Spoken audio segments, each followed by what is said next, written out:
Picture this: a red 1989 Chevrolet Camaro IROC-Z with 5.7 liters of tuned port-injected V8 sitting at a stoplight in Miami.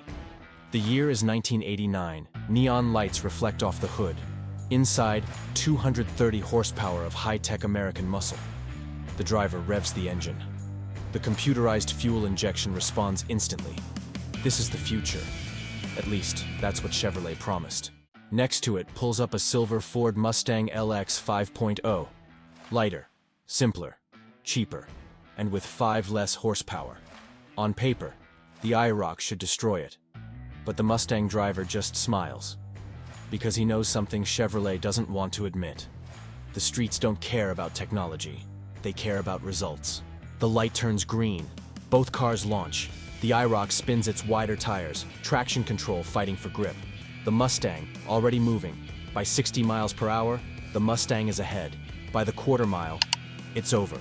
The high-tech marvel just lost to simple engineering and 300 pounds less weight. This happened thousands of times across America in the late 80s. Chevrolet built what they called the ultimate Camaro. More power, more technology, more prestige. But they forgot one critical thing. More isn't always better. Sometimes, it's just more expensive, more complicated, and more embarrassing. Last episode, we explored how the Ford Mustang LX 5.0 saved Ford with 225 horsepower of simple, reliable, American V8. A pushrod engine so basic your grandfather could tune it with a screwdriver and prayer. But while Ford was celebrating that comeback, Chevrolet was plotting revenge.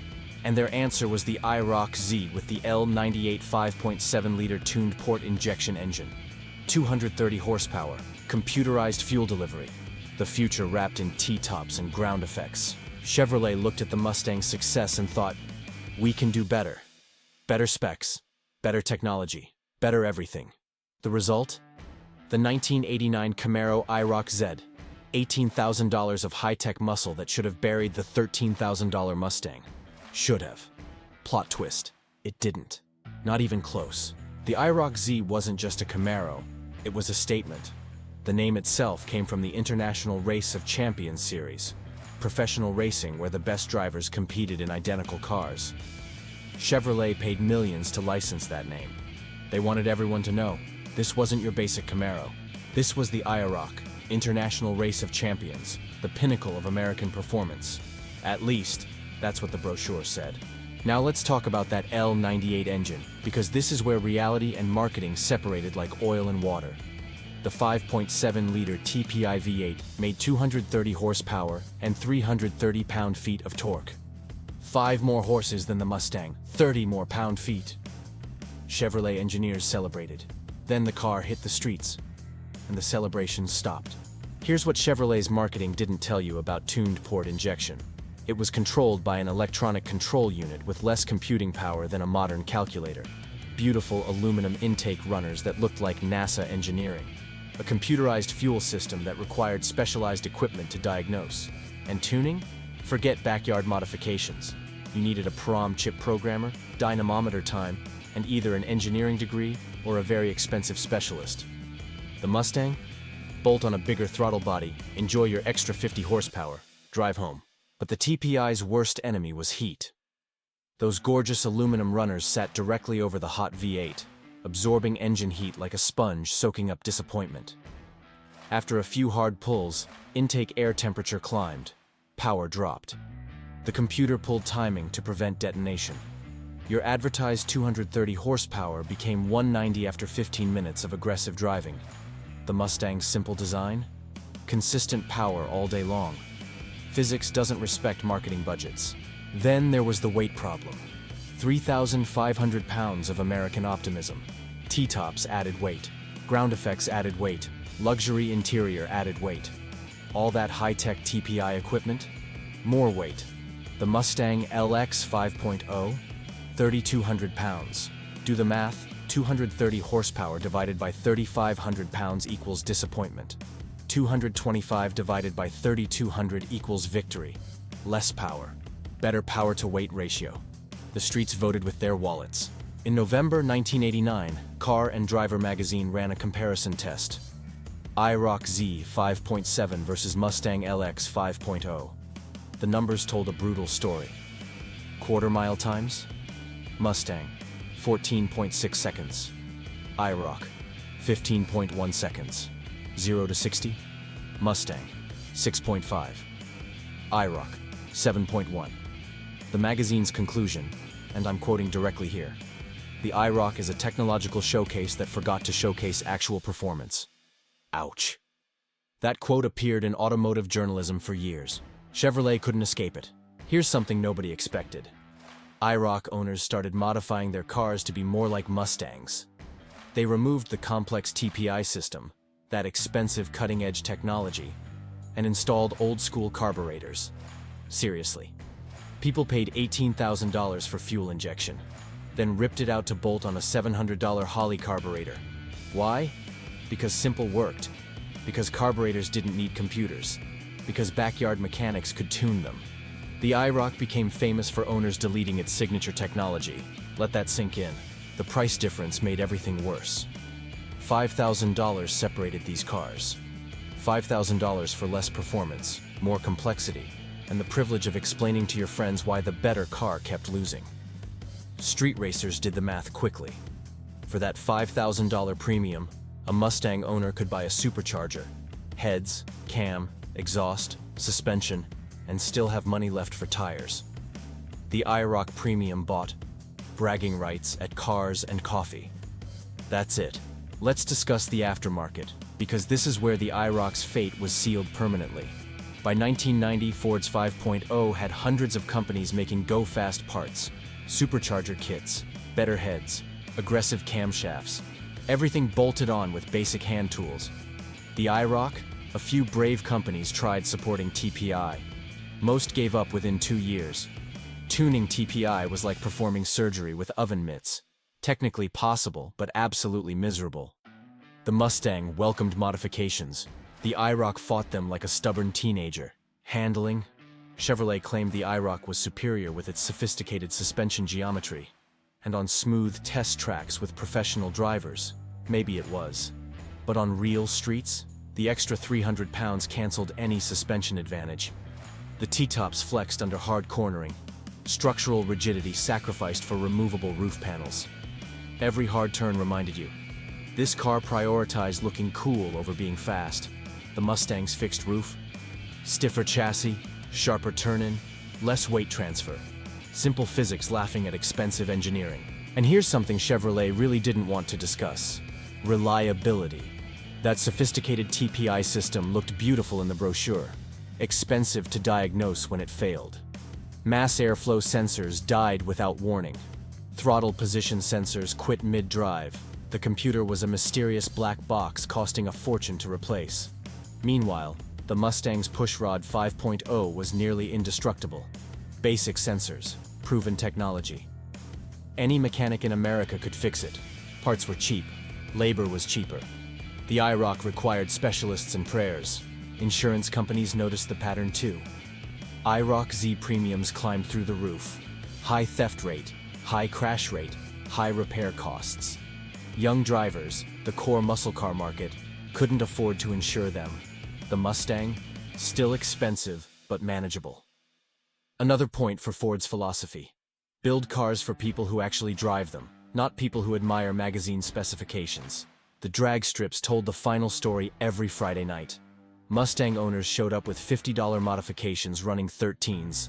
iRock owners spent thousands on dyno time and custom prom chips trying to break into the 14s. One car welcomed your wrench. The other demanded your wallet. Street racing culture chose accordingly. And brutally. So why did the iRock-Z lose despite better specs on paper? Because Chevrolet built a car to impress automotive journalists and win magazine comparisons. Ford built a car to win street races and make owners happy. One chased perfection in brochures, the other pursued victory in reality. The streets, brutal and honest, chose the winner without caring about marketing promises. Complexity lost to simplicity.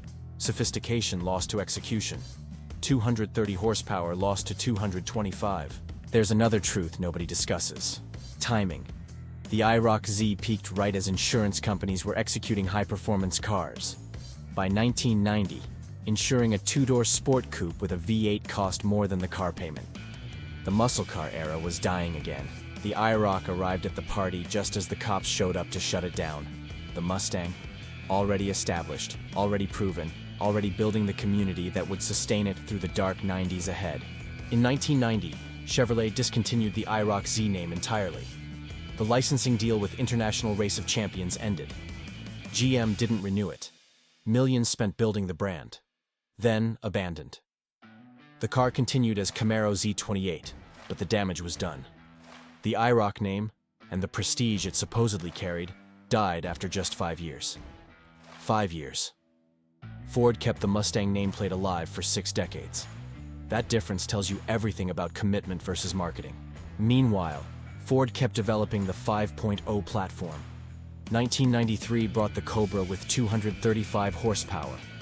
1996 brought the modular 4.6. The platform evolved. The community grew. The aftermarket exploded. The Mustang became an institution. The iRock became a memory. And eventually, a cautionary tale about choosing technology over simplicity. Here's something wild. By the mid-90s, used IROC-Z values crashed so hard that you could buy one for $5,000. $5,000, less than a third of its original price after just 5 years. Meanwhile, Mustang LX 5.0s held their value stubbornly. People wanted them, people modified them, people raced them. The iRock? Mechanics bought them as winter beaters. The car that cost more new became the bargain nobody wanted. The market speaks truth that marketing can't hide. There's a specific type of pain in being the owner who defended the IROC-Z at Cars and Coffee, explaining that on paper your car was faster, while watching Mustangs actually be faster on the street. That cognitive dissonance broke a lot of enthusiasts. Some sold their iRocks. Some modified them to be more Mustang-like. Some kept them and pretended the numbers didn't matter. But the numbers always mattered. 14.6 beats, 15.1. Every single time. The IROC-Z represented everything GM struggled with in the 80s. Overcomplicated solutions to simple problems. Premium pricing for marginal gains. Technology that alienated enthusiasts instead of embracing them. They built a car for people who read specifications in magazines. Ford built a car for people who turned wrenches in garages. One philosophy builds sales numbers. The other builds legends. Let's be honest, the IROC-Z wasn't a bad car. It was actually good, comfortable, powerful enough, distinctive. But good enough doesn't win wars. The Mustang wasn't better in every measurable way. It was better in the ways that mattered to people who actually drove these cars hard. Cheaper to buy, easier to modify, simpler to maintain, lighter to race, and critically, supported by a community that believed in it enough to keep it alive. By the time the third-generation Camaro ended in 1992, the verdict was clear. Ford had won the late 80s muscle car war decisively.